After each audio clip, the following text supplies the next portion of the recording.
Amém. Pode tomar o seu assento.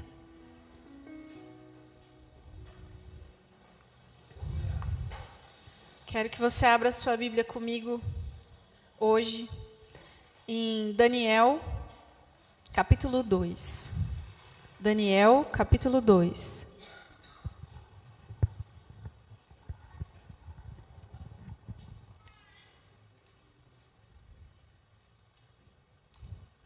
O tema da nossa mensagem hoje é do orgulho à humildade. Você pode repetir comigo? Do orgulho à humildade. Essa pregação eu baseei num livretinho da Fiel, que é do Stuart Scott. E foi um livretinho assim, o livrinho tem umas 25, 30 páginas. E ele é tão rico, né, pra gente, eu li lá em 2015, e esse livreto ainda mexe comigo, abala as minhas estruturas, né, como cristã, e eu espero que nessa noite abale a sua também, amém?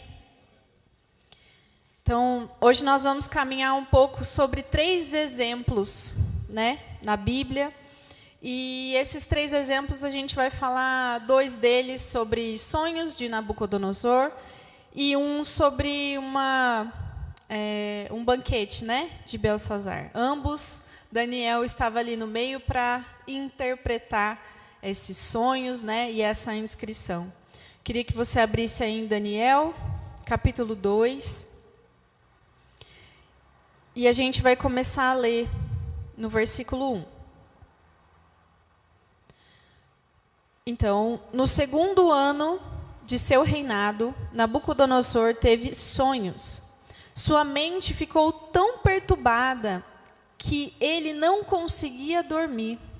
Por isso o rei convocou os magos e encantadores, os feiticeiros e os astrólogos, para que lhe dissessem o que ele havia sonhado. Quando eles vieram e se apresentaram ao rei, este lhe disse: tive um sonho que me perturba e quero saber o que significa. Então os astrólogos responderam em aramaico ao rei: ó rei, vive para sempre. Conta o sonho aos teus servos e nós o interpretaremos. O rei respondeu aos astrólogos: esta é a minha decisão. Se vocês não me disserem qual foi o meu sonho e não o interpretarem, farei que vocês sejam cortados em pedaços e que as suas casas se tornem montes de entulho. Mas, se me revelarem o sonho e o interpretarem, eu lhes darei presentes, recompensas e grandes honrarias. Portanto, revelem-me o sonho e a sua interpretação. Mas eles tornaram a dizer: conte, ó rei, o sonho aos teus servos, e nós o interpretaremos. Então o rei respondeu: já descobri que vocês estão tentando ganhar tempo, pois sabem minha decisão. E aí, versículo 10, diz assim: os astrólogos responderam ao rei: não há homem na terra que possa fazer o que o rei está pedindo. Nenhum rei, por maior e mais poderoso que tenha sido, chegou a pedir uma coisa dessas a nenhum mago, encantador e astrólogo. O que o rei está pedindo é difícil demais. Ninguém pode revelar isso ao rei, senão os deuses, e eles não vivem entre nós. Isso deixou o rei tão irritado e furioso que ele ordenou a execução de todos os sábios da Babilônia. Então aqui Nabucodonosor teve um sonho e ele não queria só a interpretação, né? Ele não queria contar o sonho e que os astrólogos e sábios dissessem para ele a interpretação do sonho. Mas ele queria que o sonho fosse revelado a esses sábios e astrólogos e também dado a eles a interpretação. Ou seja, tinha que ser algo, né? Algo realmente maravilhoso, algo extraordinário. Ele queria ali a prova, tirar a prova daquelas pessoas. Só que os magos falaram: não tem como fazer isso, rei. Nenhum outro rei pediu isso para a gente. A gente nunca conseguiu fazer uma coisa dessa. Você precisa primeiro contar o sonho. E aí o rei ficou furioso com a postura e falou: não, agora todos serão executados. E Daniel era um desses sábios conselheiros do rei, né, que tinha sido exilado. Então Daniel fazia parte dessa corte. E aí o que aconteceu é que quando o oficial saiu para matar todos esses sábios e magos e astrólogos do reino, Daniel foi pego ali no meio e perguntou: mas o que está acontecendo? Né? Por que o rei, né, fez um decreto tão severo assim que quer matar a todos nós? E aí o oficial contou o que tinha acontecido para ele. E aí, versículo 16, a gente vai ver a continuação. Diz assim: diante disso, Daniel foi pedir ao rei que lhe desse um prazo, e ele lhe daria a interpretação. Daniel voltou para casa, contou o problema aos seus amigos, Ananias, Misael e Azarias, e lhes pediu que rogassem ao Deus dos céus que tivesse misericórdia acerca desse mistério, para que ele e seus amigos não fossem executados com os outros sábios da Babilônia. Eu queria que você circulasse, sublinhasse, marcasse aí a palavra rogassem, nesse versículo 18. O que quer dizer rogassem? Pedir com insistência, humildade, súplica, implorar. É isso que significa rogassem, tá bom? Lembra dessa palavra, circula ela aí. Rogassem, versículo 19. Então o mistério foi revelado a Daniel de noite, numa visão. Daniel, então? Daniel? Louvou o Deus dos céus. Versículo 23. Daniel, numa oração para o Senhor, ele diz: eu te agradeço e te louvo, ó Deus dos meus antepassados. Tu me deste sabedoria e poder, e me revelaste o que te pedimos. Revelaste-nos o sonho do rei. Marca aí no versículo 19, louvou, sublinha, circula, louvou. E no 23, agradeço. Sublinha isso, marca. Porque isso vai ser de grande importância para a nossa reflexão mais tarde. E aí, depois que Daniel teve, né, a interpretação, o Senhor revelou para ele o sonho, ele vai diante do rei, né, para dar a interpretação para ele. E aí, o versículo 26 diz assim: o rei perguntou a Daniel, também chamado de Beltesazar: você é capaz de contar-me o que vi no meu sonho e interpretá-lo? Daniel respondeu: nenhum sábio, encantador, mago ou adivinho é capaz de revelar ao rei o mistério sobre o qual ele perguntou. Mas existe um Deus nos céus que revela os mistérios. Sublinha aí, mas existe um Deus. O que Daniel fez aqui? O Senhor deu para ele a interpretação. Ele rogou ao Senhor que lhe desse a interpretação. O Senhor revelou a ele. Ele louvou ao Senhor. Depois agradeceu ao Senhor. E quando ele estava diante do rei, o que ele falou? Você é capaz de interpretar o meu sonho e dizer qual foi o sonho? E Daniel falou assim: eu não. Nenhum sábio é capaz disso. Mas há um Deus que resolve esse mistério. Daniel colocou o Senhor no lugar devido, dando honra ao Senhor. E aí, o que acontece é que ele vai falar sobre o sonho. E para a gente aqui, eu não quero me ater muito ao que foi exatamente o sonho. Mas no sonho havia uma estátua. Nabucodonosor estava de frente, né, para uma estátua. E naquela estátua tinha a cabeça de ouro, umas partes de bronze, outras partes, né, de barro, enfim. Eu não quero me ater muito a esses detalhes. E aí o que acontece é que uma pedra, uma grande pedra se solta e derruba aquela estátua e esmiuça ela virada a pó. E aquela pedra grande é o grande centro do sonho de Nabucodonosor. O que quer dizer? A gente não vai entrar no que significa a cabeça, o peitoral, o quadril e o que é aquela estátua. Mas eu quero dizer para vocês que a interpretação daquele sonho de Nabucodonosor era que existe um Deus. E esse Deus não pode ser dominado por mãos humanas, como reinos terrestres. O Senhor deu na mão de Nabucodonosor glória, poder. Naquela época era o maior império que existia. Poder, glória, honra, um reino rico. Mas havia o orgulho no coração daquele homem. E a interpretação daquele sonho é: pode vir medos, persas, Império Romano, pode vir Babilônia, pode vir o que for. A pedra é maior que todos esses reinos. Há um reino que não pode ser comparado com mãos humanas, com glórias humanas, porque é um reino eterno. É um reino muito mais poderoso do que qualquer outro. Então, o Senhor dá esse sonho para Nabucodonosor, para dar um aviso para ele. Olha, eu estou te avisando.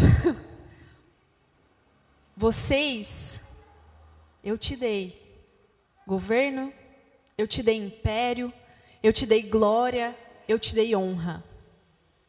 Mas há um nome que todo joelho deve se dobrar. E ele queria dizer naquele momento que Nabucodonosor deveria estar no seu lugar e colocar Deus no lugar devido. Enfim, esse foi o primeiro sonho. Daniel deu a interpretação do sonho. Agora a gente vai para o segundo sonho. Abre a sua Bíblia comigo em Daniel capítulo 4. É um segundo sonho de Nabucodonosor. E aqui nesse capítulo é o próprio Nabucodonosor que está contando sobre o seu sonho, narrando, né? Isso aqui é uma carta que ele escreveu. E ele ali está narrando, ele está contando a sua vida ali, o que aconteceu. Então eu queria começar a ler aqui com os irmãos, no capítulo 4, versículo 4. Que diz assim: Eu, Nabucodonosor, estava satisfeito e próspero em casa, no meu palácio. Tive um sonho que me deixou alarmado. Estando eu deitado em minha cama, os pensamentos e visões que passaram pela minha mente deixaram-me aterrorizado. Por isso, decretei que todos os sábios da Babilônia fossem trazidos à minha presença para interpretarem o sonho para mim. Quando os magos vieram, encantadores, astrólogos e adivinhos, vieram, contei-lhe o sonho, mas eles não puderam interpretá-lo. Por fim veio Daniel à minha presença, e eu lhe contei o sonho. E ele é chamado de Beltesazar, em homenagem ao nome do meu Deus, e o Espírito dos santos deuses está nele. Ou seja, né? Ele já estava falando, Daniel é um cara dos deuses. Mas, né, ele contou o sonho, e aí o sonho foi, a partir do versículo 10. Essas são as visões que eu tive quando eu estava deitado em minha cama. Olhei e diante de mim estava uma árvore muito alta no meio da terra. A árvore cresceu tanto que a sua copa encostou no céu. Era visível até os confins da terra. Tinha belas folhas, muitos frutos, e nela havia alimento para todos. Debaixo dela, os animais do campo achavam abrigo, e as aves dos céus viam os seus galhos. Todas as criaturas se alimentavam daquela árvore. Nas visões que tive, deitado em minha cama, olhei e vi diante de mim uma sentinela, um anjo que descia do céu. Ele gritou em alta voz: derrubem a árvore e cortem os seus galhos. Arranquem as suas folhas e espalhem os seus frutos. Fujam os animais debaixo dela e as aves dos seus galhos, mas deixem o toco e as suas raízes presos com ferro e bronze. Fique ele no chão, no meio da relva do campo. Ele será molhado com o orvalho do céu, e com os animais comerá da grama da terra. A mente humana lhe será tirada, e ele será como um animal, até que se passem 7 tempos. A decisão é anunciada por sentinelas. Os anjos declaram o veredito, para que todos saibam que o Altíssimo domina sobre os reinos dos homens e os dá a quem quer, e põe no poder o mais simples dos homens. Versículo 19. Então Daniel, também chamado Beltesazar, ficou estarrecido por algum tempo, e os seus pensamentos o deixaram aterrorizado. Então o rei disse: Beltesazar, não deixe que o sonho ou a interpretação o assuste. Beltesazar respondeu: meu senhor, quem dera o sonho só se aplicasse aos teus inimigos, e o seu significado somente aos seus adversários. Versículo 22. Essa árvore, ó rei, és tu. Tu te tornaste grande e poderoso, pois a tua grandeza cresceu até alcançar o céu, e o teu domínio se estende até os confins da terra. O que aconteceu aqui nesse sonho? Havia uma árvore, certo? Grande, uma árvore que alimentava tudo, todos, que a sua copa chegava até o céu. O que o sonho queria dizer? Nabucodonosor era um rei importante. Quem o colocou lá? O Senhor colocou lá. Mas um anjo desceu e falou o quê? Corta. Não mata. Corta. Deixa o toco e as raízes. Deixa lá, o toco e as raízes. Não mata tudo, não tira a raiz. Deixa lá. Ali ele vai tomar orvalho, vai ter que beber a água de onde tiver que beber ali, junto com os animais. A mente humana será tirada. O que essa interpretação diz? Aquele seria o rei Nabucodonosor.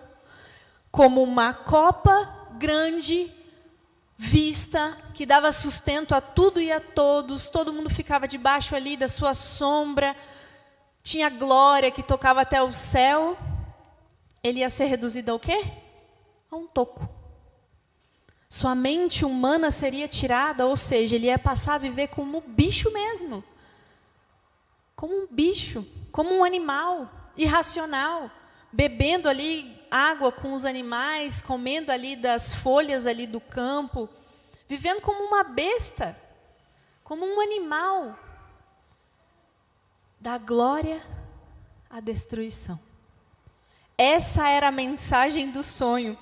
E Daniel, quando tem que entregar essa mensagem, ele fica o quê? Diz o texto, aterrorizado. Aterrorizado, estarrecido, porque ele tinha que dar uma notícia ruim para um rei. E assim, né, querendo ou não, Daniel era inimigo do rei, assim, né? A gente pode se dizer que não era muito lá amigo, né? Até porque foi exilado, até porque trouxe Daniel de Judá, tirou ele da sua pátria, né? Mas Daniel teve compaixão daquele rei. Daniel teve compaixão. Ficou arrasado de ter que dar aquela notícia para o rei. E o que aconteceu? Aconteceu exatamente como no sonho. Vamos ler comigo no versículo 28. Tudo isso aconteceu com o rei Nabucodonosor. 12 meses depois, quando o rei estava andando no terraço do palácio real da Babilônia, disse: Acaso não é essa grande Babilônia que eu construí como capital do meu reino? Como com meu enorme poder e para a glória da minha majestade? Ou seja, lá no sonho, o Senhor avisou: se você não se prostrar diante de mim e disser, ó Deus Altíssimo, tu é a honra e a glória, eu vou fazer de você como essa árvore cortada com um tronco. E o que aconteceu? No coração de Nabucodonosor, o que ele falou? Acaso não é esta minha grande Babilônia que eu construí com o meu enorme poder e para a glória da minha majestade? A partir deste momento que ele disse essas palavras, a mente humana foi tirada dele. E ele passou a viver como um animal no campo. O seu poder, honra e glória foi tirado das tuas mãos. O seu governo, o seu império foi tirado das tuas mãos por 7 tempos, diz a palavra. Ou a gente pode colocar mais ou menos uns 7 anos. Durante 7 anos, o rei, que era cheio de honra, glória e um rei poderoso, passou a viver num campo como uma besta, como um animal. O que é isso, irmãos? A gente pode resumir tudo isso em uma palavra. Orgulho. Uma palavra. Orgulho. Porque quem de fato colocou Nabucodonosor no lugar dele, onde ele estava, com a glória que ele tinha, foi o Senhor. Mas ele não deu honra e glória ao Senhor. Ele resolveu dar honra e glória a si mesmo. E o que o Senhor fez? Humilhou.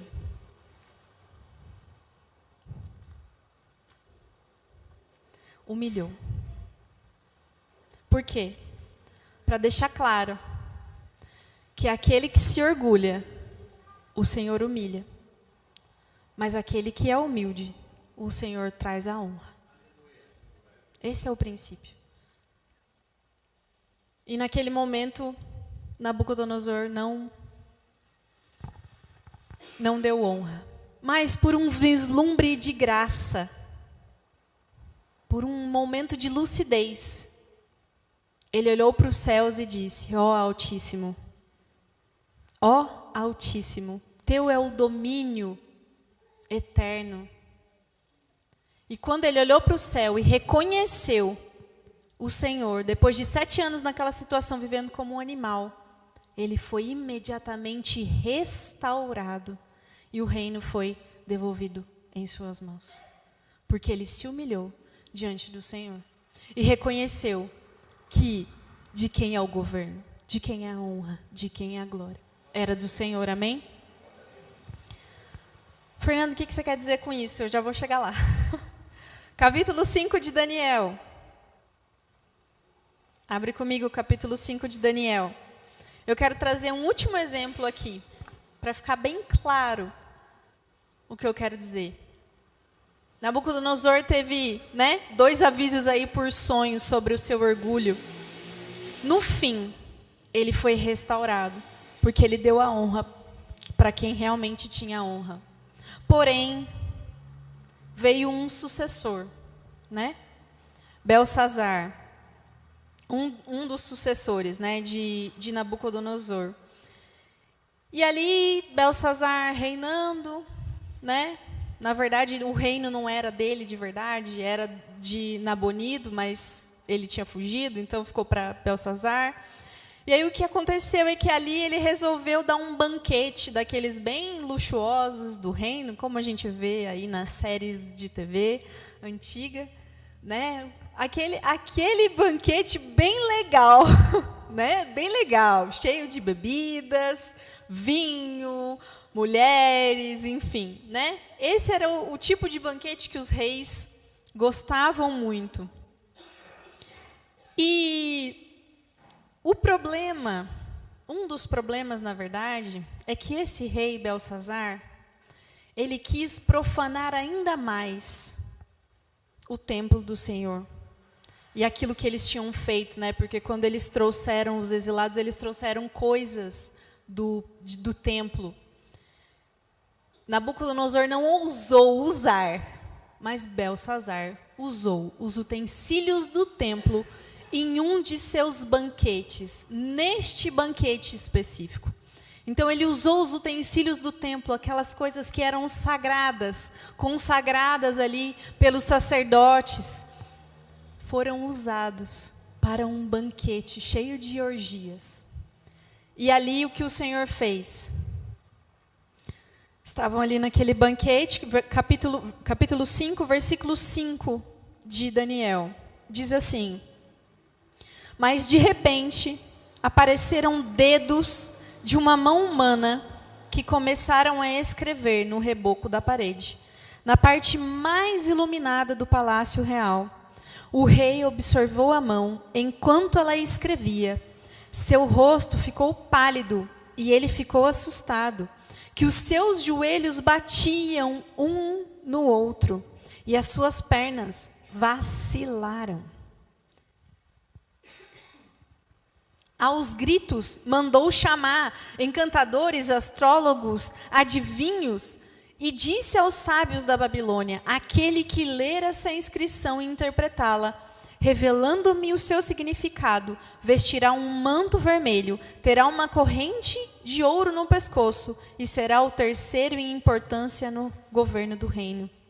Todos os sábios que vieram não conseguiram ler a inscrição, como sempre, e nem dizer ao rei o seu significado. Diante disso, o rei Belsazar ficou ainda mais aterrorizado e o seu rosto mais pálido. Seus nobres estavam alarmados. Pensa no desespero daquele povo. Uma mão escrevendo, 2 dedos escrevendo na parede, algo que ninguém conseguia interpretar, os magos, os astrólogos, ninguém conseguia dizer o que estava escrito ali. E alguém se lembrou de Daniel. Olha, né, a rainha se lembrou, falou: olha, eu estou ouvindo aí a gritaria, eu estou vendo aí o que está acontecendo, mas eu sei de uma pessoa que pode dar a interpretação dessa escrita. Alguém que é sábio e inteligente, que foi de muita serventia no governo de Nabucodonosor, e é Daniel. E aí mandaram chamar Daniel. E aí quando Daniel chega, versículo 16, o rei diz para ele: mas eu soube que você é capaz de dar interpretações e de resolver mistérios. Se você puder ler essa inscrição e me dizer o que significa, você será vestido com um manto vermelho e terá uma corrente de ouro no pescoço e será o terceiro em importância no governo. E então Daniel respondeu ao rei: podes guardar os teus presentes para ti mesmo e dar as tuas recompensas a algum outro. No entanto, lerei a inscrição para o rei e lhe direi o seu significado. Versículo 18, preste muito bem atenção nesses versículos. Ó rei, foi a Nabucodonosor, teu predecessor, que o Deus Altíssimo deu soberania, grandeza, glória e majestade. Devido à alta posição que Deus lhe concedeu, os homens de todas as nações, povos e línguas tremiam diante dele e o temiam. A quem o rei queria matar, matava. A quem o rei queria poupar, poupava. A quem queria promover, promovia. E a quem queria humilhar, humilhava.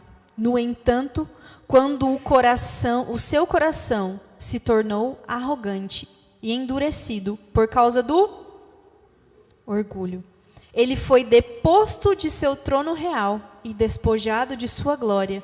Foi expulso do meio dos homens, e a sua mente ficou como a de um animal. Passou a viver como um jumento selvagens, a comer capim como os bois, e o seu corpo se molhava com o orvalho do céu, até reconhecer que o Deus Altíssimo domina sobre todos os reinos dos homens e coloca no poder a quem Ele quer. Mas tu, Belsazar, seu sucessor, não te humilhaste, embora soubeste de tudo isso.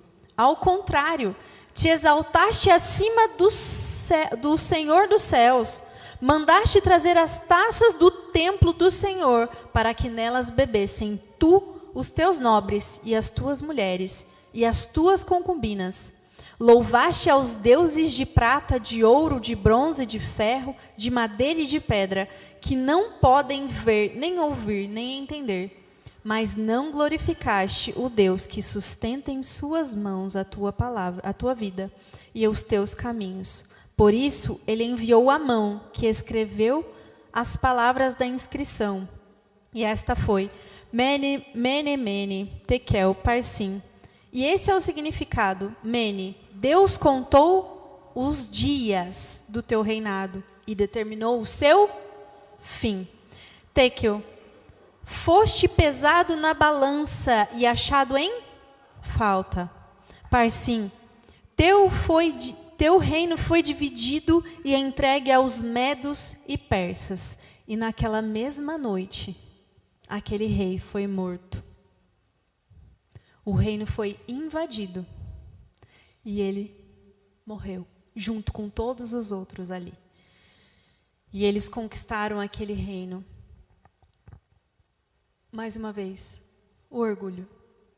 A diferença entre Nabucodonosor e Belsazar é que, no fim, Nabucodonosor reconheceu a autoridade do Senhor.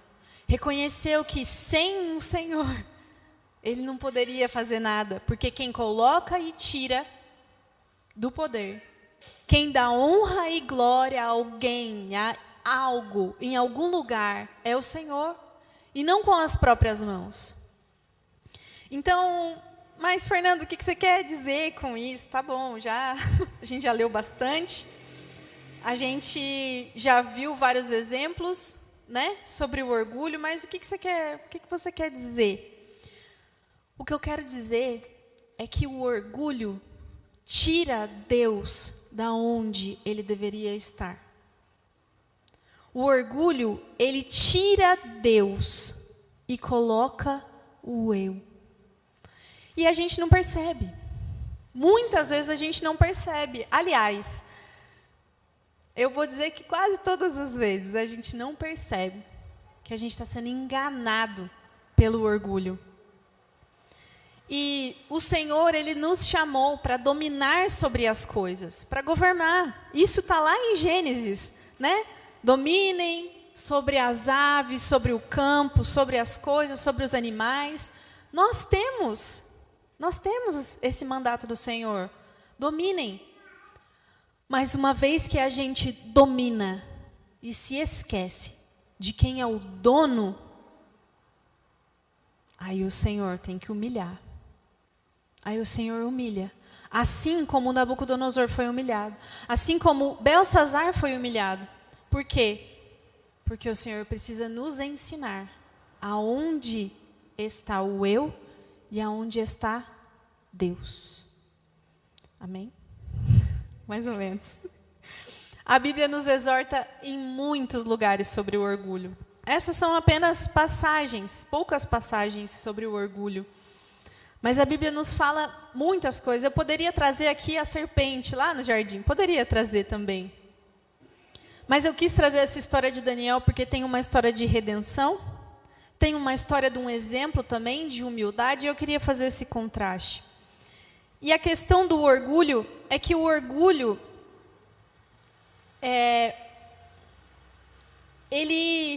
ele tem assim uma certa naturalidade, algo natural para uma inclinação de se esquecer de Deus.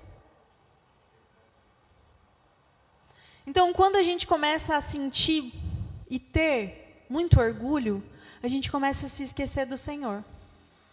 E aí a gente começa a confiar em nós mesmos. Começa a colocar o nosso eu, não, eu consigo, eu posso, eu determino, e vai se esquecendo do Senhor. E você pode até dizer assim, não, Fernanda, mas eu não sou uma pessoa orgulhosa. Eu não sou orgulhoso. Eu não sou orgulhosa. Essa palavra aí não é para mim, não. É para o irmão. Para mim, não. Para o irmão, é. E eu quero dizer para você que não é a pergunta que você deve se fazer nessa noite, não é: será que eu sou orgulhoso? Não é essa a pergunta que eu quero que você faça. A pergunta que eu quero que você faça é: onde está o meu orgulho? Essa é a pergunta.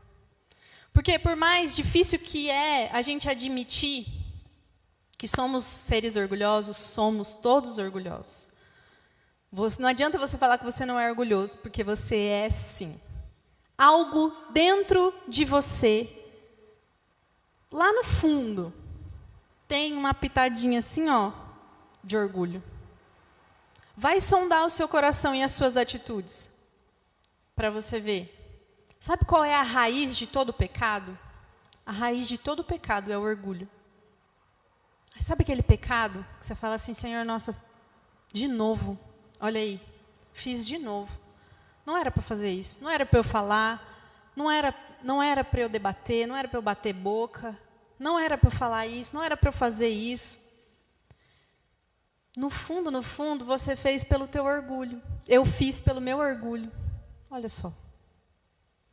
E aqui eu queria trazer uma definição de orgulho para você, que é a mente centralizada no eu.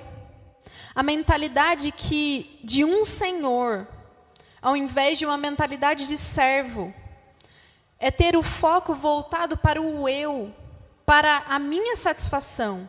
É uma busca de autorreconhecimento, autoexaltação e um desejo de controlar e usar todas as coisas em benefício próprio. Esse é o orgulho. Andrew Murray diz assim: o orgulho é a raiz de todo pecado e de todo mal. Thomas Watson disse: o orgulho é uma embriaguez espiritual. Ele sobe a cabeça como um vinho e intoxica o cérebro.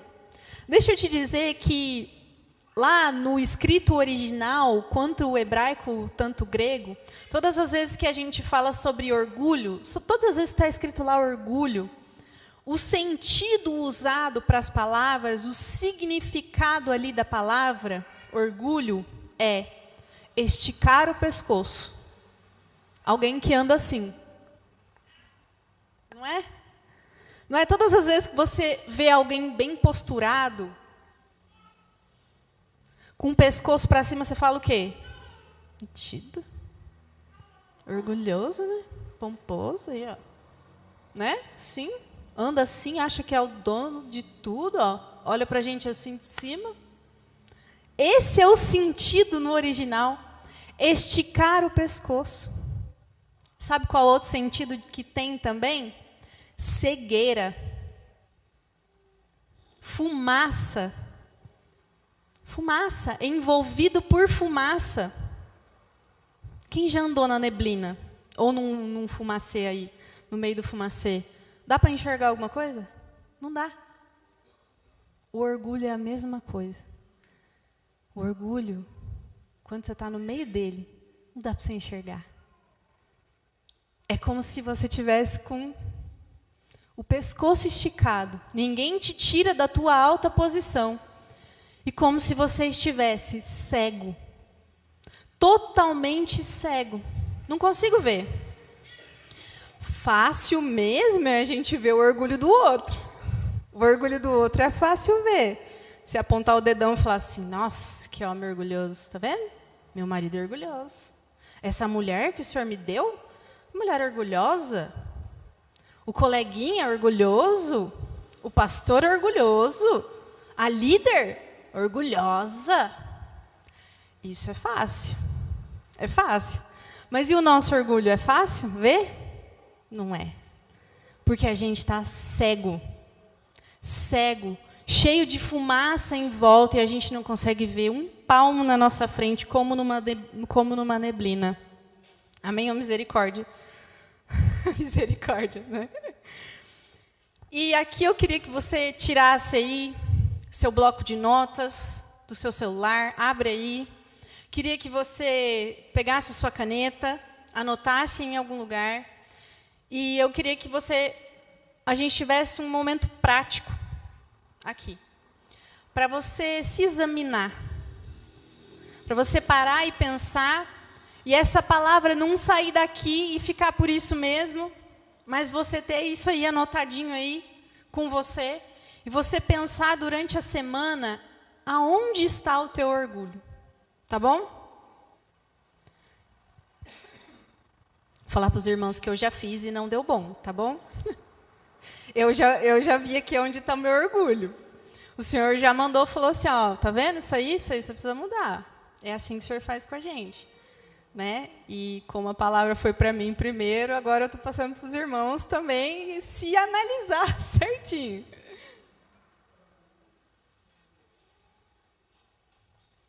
Então eu tenho uma lista aqui sobre as manifestações do orgulho.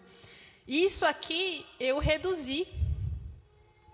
E é óbvio que existem muitos outros, né? Mas eu acho que isso aqui é o principal, tá bom? A primeira coisa, né, para você pensar sobre o orgulho é: uma pessoa orgulhosa, ela falta o que nela? Falta gratidão. Uma pessoa orgulhosa, ela tem dificuldade de ser grata pelas coisas. Ela não é grata por tudo. Porque ela acha que ela merece. Então, assim, eu mereço. A pessoa ainda está fazendo pouco, né? Eu ainda merecia mais. E a pessoa está fazendo meia boca, eu tenho que me contentar com isso. Então, assim, ela não é grata. Porque ela acha que ela merece muito. Quando, na verdade, ela não merece muita coisa. Não é? Então, falta de gratidão. Outra coisa que falta nela, perdão. Ela não perdoa. E é difícil pedir perdão. É como se fosse quase como se você estivesse matando o orgulhoso. Quase como se você estivesse, né, assim, para ele pedir perdão e dar desculpa o tempo todo. Desculpa o tempo todo. Mas você fez isso. Ah, mas sabe o que é? Eu estou cansado. Eu estou cansada. Mas sabe o que é? Seu pai me irritou, sua mãe me irritou, o vizinho me irritou, me tirou do sério, essa música alta que não para. Por isso que eu fiz isso. Quer dizer, não para e, olha, me perdoa. Eu realmente fiz isso. Reconheci os meus erros, os meus atos. Mas é tudo uma desculpa. Tudo uma desculpa. E aí transfere a culpa. O orgulhoso, ele transfere a culpa, como no Éden. Lembra lá no Éden? Mas quem contou que vocês estavam nus? O que aconteceu? E Adão fala o quê? Foi a mulher que tu me deste. A mulher fala o quê? Foi a serpente. Quer dizer, ninguém assume a culpa. Ninguém assume o erro.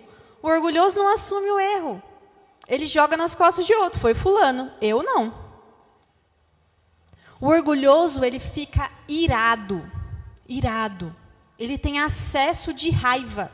Ele fica irritado, explosivo. Por quê? Porque as suas expectativas não são atendidas. Então, quando as suas expectativas não são atendidas, ele fica irado. Aquilo mexe com o brio, né? Aquilo mexe com a sua posição e você fica irado. Irado.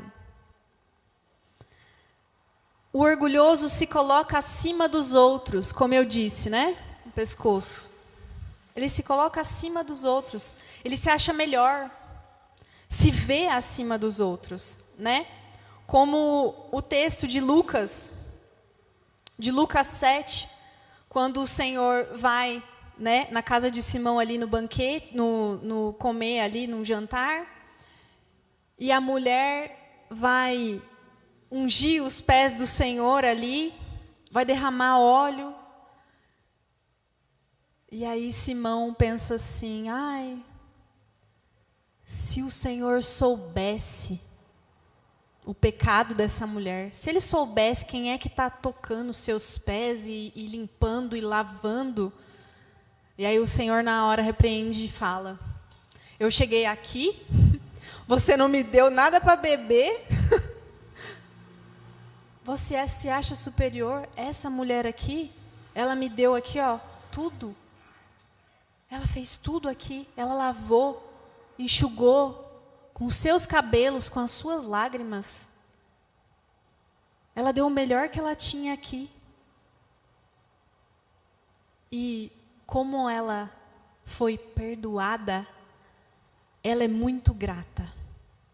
Então a posição dela é uma posição de gratidão ao Senhor por aquilo que o Senhor fez. O que o Senhor falou para Simão ali? Condenou. O próprio orgulho. Você está se achando o quê? Melhor do que essa mulher? Você não é melhor que ela. Só porque ela é adúltera ou algo do tipo? Você está se achando melhor do que ela? Muitas vezes o nosso orgulho nos coloca nessa posição de alguém que julga o outro e se acha melhor, porque você tem outro tipo de pecado. Mas peraí, o Senhor não falou isso. Somos todos pecadores, todos orgulhosos, todos. E outra vertente do orgulho também é o ter pena de si mesmo. Então a gente acha que só aquela pessoa que, né, tem a cabeça erguida, aquela pompa toda, que se acha melhor, que é a pessoa que aparenta ser orgulhosa. Mas eu vou te dizer que aquele que sempre fica assim, pobre de mim, coitado, olha, eu sou o menor de todos aqui na igreja, eu não tenho nenhum dom, eu não sei falar nada, eu não sei fazer nada. A gente acha que isso é humildade. Isso não é humildade. Isso é orgulho. Sabe por quê? Está centrado no eu. Eu. Ai, coitado de mim. Pobre de mim. Eu não consigo fazer. Eu não sei fazer. Eu não posso fazer. É o eu. Qual que é a diferença desse pobre de mim para o eu sei? Eu posso. Eu consigo. Eu sei tudo, não preciso ser ensinado. Não tem diferença. A diferença é que um está centrado para o mais, o outro está centrado para o menos, mas ambos estão centrados em si, esquecendo de se colocar na posição, colocar Deus no lugar onde Ele deveria estar. O orgulhoso, ele busca o perfeccionismo. E aqui o Senhor me pegou, torceu assim, ó. O perfeccionismo, por quê? Porque o orgulhoso se disfarça demais para ser perfeito, ele se esforça demais para ser perfeito. E ele faz isso para ter reconhecimento ou para se sentir bem consigo mesmo. Tem que ser perfeito. Muitas vezes para mostrar para os outros, mas também para mostrar para você mesmo. Você consegue, você pode, você é capaz, tem que estar perfeito. Nada pode estar fora do lugar. Se tem um negocinho fora do lugar, você já faz um escarcéu. Por quê? Porque está fora do lugar do que você planejou. Saiu fora do seu plano. Isso é orgulho também. Não aceita críticas. E está diretamente ligado com o perfeccionismo. Não aceita a ideia de não ser perfeito. Não, eu só faço se for incrível. Se for meia boca, eu não quero fazer, não. Assim, se eu tiver que fazer rapidinho, eu não faço, não. Tem que ser assim, ó, perfeito. E aí, quer dizer, não é? Ele não aceita a crítica, por quê? Porque ele acha que ele tem medo de não ser perfeito. Ele não aceita a ideia de ter alguma falha, de ter algo fora do lugar, de mostrar fraqueza para alguém. Esse aqui é o perfeccionista orgulhoso. Busca controle. É difícil de se submeter à autoridade. Difícil de se submeter à autoridade. E aí é aquela pessoa que no trabalho dá problema porque não aceita a autoridade do chefe. Acha que sabe mais que o chefe. Aí, na igreja, não aceita a autoridade do pastor. porque o pastor não presta. Aí não aceita a autoridade da mãe e do pai. Não aceita a autoridade do líder. Não vai aceitar a autoridade. É a pessoa que dá sempre problema. Por quê? Orgulhosa. Não admite. Não aceita. Todo mundo está ruim, menos ela. Todas as autoridades estão ruins. Ela não, ela é perfeitona. Esse é o orgulhoso. Preocupado com a opinião alheia. Então fica preocupado. Toma a decisão baseada no outro, quando deveria tomar a decisão baseada no Senhor, na resposta do Senhor. Não gosta de ser ensinado. Não gosta, é autoexplicativo, né? Falta compaixão. Falta compaixão. Não está nem aí para as necessidades dos outros. Só se importa consigo mesmo, só se importa com as suas necessidades e não vê o outro. E falta oração bíblica. Porque geralmente o orgulhoso fala do eu, né? Senhor, eu. Senhor, porque eu? Eu. Porque tudo eu. Senhor, me dá. Senhor, recebe. Senhor, eu. Senhor, eu. Faça de mim. Me faça. Senhor, eu. Uma oração bíblica, a gente ora pelo outro. Claro, não é errado ficar pedindo por você.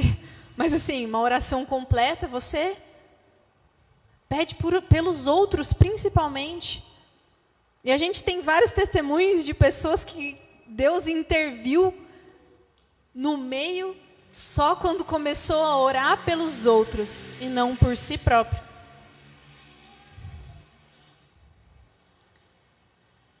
Tá difícil, irmão, de engolir? Porque para mim foi difícil de engolir. Tá difícil. Mas agora que você já entendeu o que é o orgulho, e eu espero que você tenha anotado aí para você pensar durante a semana, na sua casa, eu queria falar para você qual que é a sua restauração.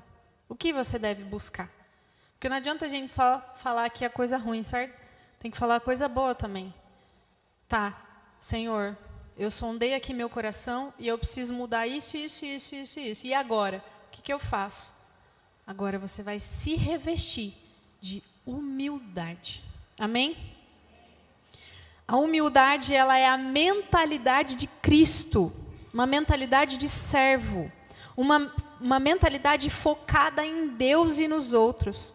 Um desejo de glorificar a Deus em todas as coisas e por todas as coisas que Ele nos dá. Assim como o orgulho é a raiz de todos os males, a humildade é a raiz de todas as virtudes. Todas. E agora a gente vai ver uma lista de manifestações de humildade. Eu prometo ser breve. Com o humilde, ele reconhece o caráter de Deus e confia em Deus. Vocês lembram lá de Daniel? Quando Daniel falou para o rei, que eu falei para vocês anotarem, que Daniel falou, que o rei falou para ele, você consegue interpretar meu sonho? E aí Daniel falou assim, não, nenhum sábio consegue, mas existe um Deus. Qual foi a posição de Daniel ali naquele texto?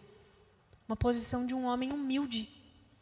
Alguém que se colocou numa posição de servo e falou, não, eu não, mas o Senhor sim. Essa é a pessoa humilde, que reconhece o caráter de Deus e confia nele.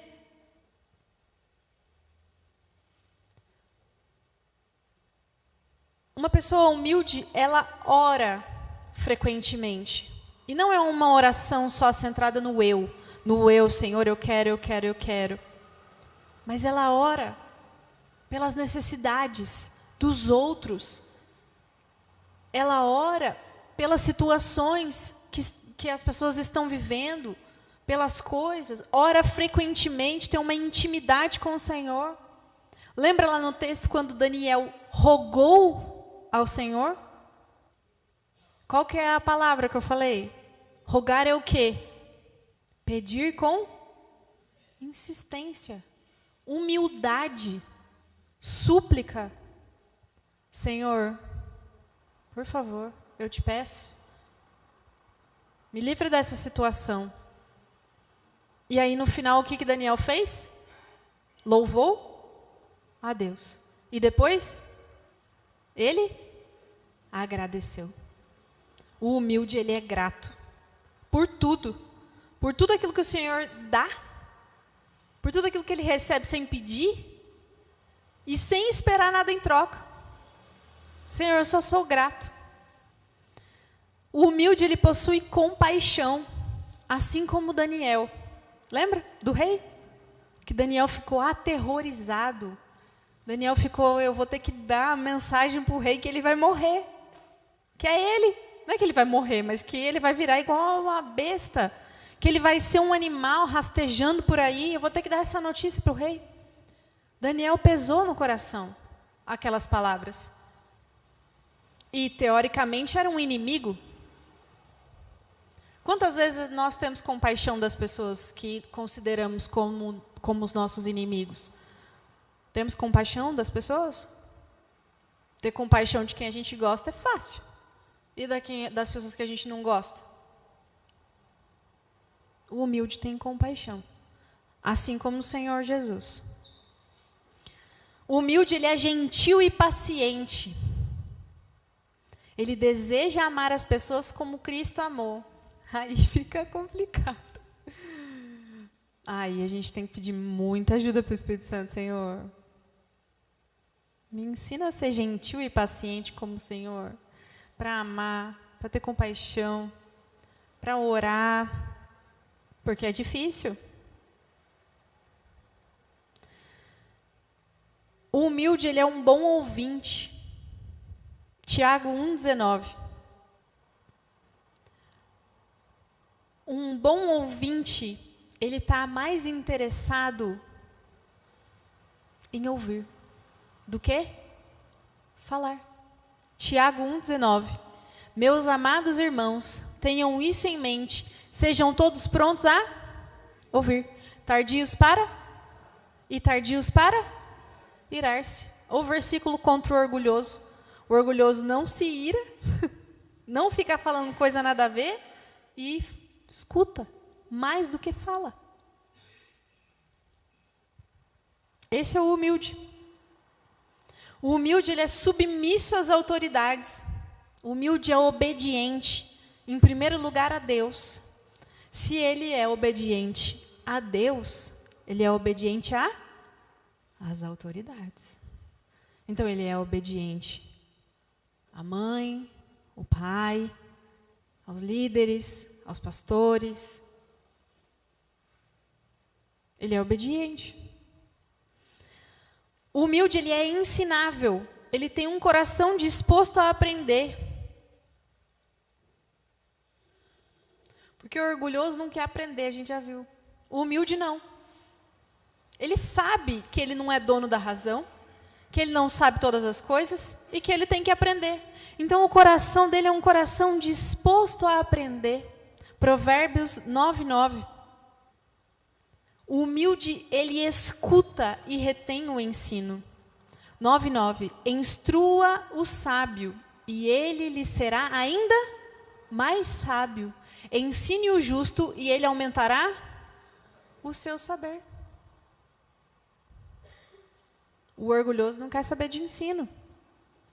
Não tem resposta sábia. O humilde, ele serve aos outros. Ele está de prontidão no serviço para os trabalhos que ninguém quer fazer. Ninguém quer fazer.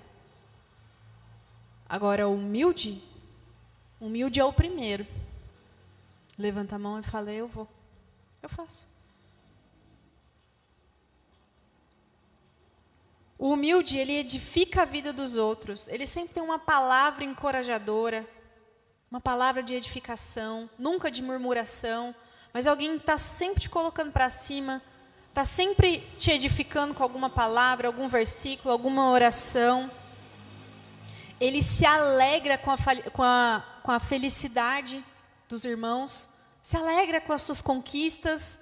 Por quê? Porque ele edifica a vida dos outros. Ele não tem esse senso de competitividade como o orgulhoso tem. E por último, o humilde, ele admite os seus erros. O humilde não tem problema em dizer, olha, me perdoa, eu estava errado. Eu estava errado, me perdoa. Ele perdoa com facilidade, porque ele deseja ser um pacificador. Não trazer mais contenda, nem jogar a culpa em ninguém. Ele quer ser pacificador. E tem um coração assim, disposto a perdoar e a pedir perdão. Provérbios 28, 13. Quem esconde os seus pecados não prospera, mas quem os confessa e abandona encontra misericórdia. Quando a gente confessa os nossos erros, tem um coração que admite as nossas falhas e os nossos erros, a gente encontra misericórdia. Amém? A conclusão dessa mensagem é, Fernanda, como que então agora eu passo no meu coração orgulhoso para tudo isso aí que você falou de humildade? Como é que eu faço isso? Que eu sei que eu tenho que mudar o meu coração. Eu sei que você está pensando isso porque eu estou me fazendo a mesma pergunta. Senhor, eu preciso ser humilde. Meu coração precisa ser disposto a perdoar, precisa ser disposto a te honrar, a te colocar no devido lugar. Mas como é que eu passo do orgulho para a humildade? O orgulho não vai morrer assim. O que a gente precisa fazer? Mortificar diariamente o nosso orgulho. Tomar decisões diariamente. Buscar o maior exemplo de todos sobre humildade na Bíblia, que é Jesus Cristo. Eu poderia falar vários, Daniel é um deles, Moisés é outro. Mas o principal é Jesus Cristo. Se a gente conseguir andar um pouquinho assim, mais perto do Senhor Jesus a todos os dias, eu tenho certeza que você vai estar um passo mais perto da humildade sempre. Sempre. Ser como Jesus é se humilhar diante de Deus, é submeter a sua vontade, mortificar os desejos do orgulho. E aqui eu queria que você, durante essa semana, orasse ao Senhor. Ore ao Senhor. Busque o auxílio do Espírito Santo. Peça, Senhor, me ajuda a sondar em meu orgulho. Eu não estou enxergando. Senhor, eu estou numa cegueira aí, porque eu estou me sondando e eu não estou achando meu orgulho. Mas a pergunta não é, será que eu sou orgulhoso? A pergunta é, onde está meu orgulho? Senhor, então sonda meu coração. Revela para mim, Espírito Santo. Onde está o meu orgulho? Para eu poder mudar. Para eu poder ter uma atitude humilde. Para poder produzir essa humildade no meu coração. Estude a vida de Jesus. Pega lá, Mateus, Marcos, Lucas e João. Estude a trajetória do Senhor Jesus. Veja o modelo dele como servo, como pessoa humilde. Faça uma leitura de Provérbios. Irmãos, Provérbios. Se você pegar todos os versículos que falam sobre o orgulho, você fica assim, Senhor, o orgulhoso vai ser destruído e humilhado. Porque é isso que diz Provérbios. O princípio lá é, como o Nabucodonosor, como o Belsazar, aquele que se orgulha, eu humilharei e destruirei. Mas aquele que tem conduta humilde alcançará misericórdia e honra. É isso que está. Esse é o princípio do Senhor. Então, aquele que se humilha, é aquele que encontra a misericórdia do Senhor. Faça uma leitura do livro de Provérbios. Provérbios, para a gente fechar, você pode se colocar de pé, eu quero ler um último versículo.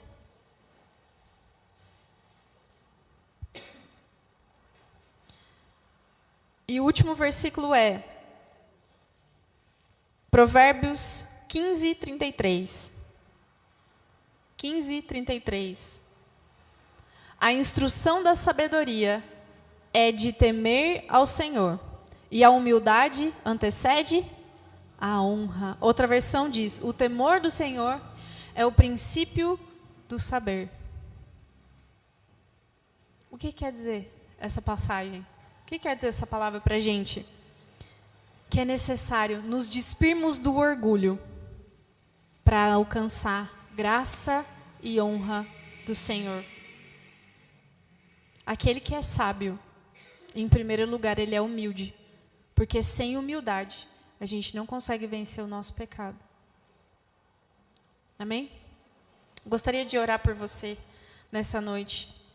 E saia daqui com essa palavra de confronto ao nosso coração, tanto ao seu quanto ao meu, para uma reflexão durante a semana. Reflita durante a semana: Senhor, onde está meu orgulho? O que eu preciso mudar? O que eu preciso fazer? Qual é a minha conduta que eu preciso ser mais humilde? Amém?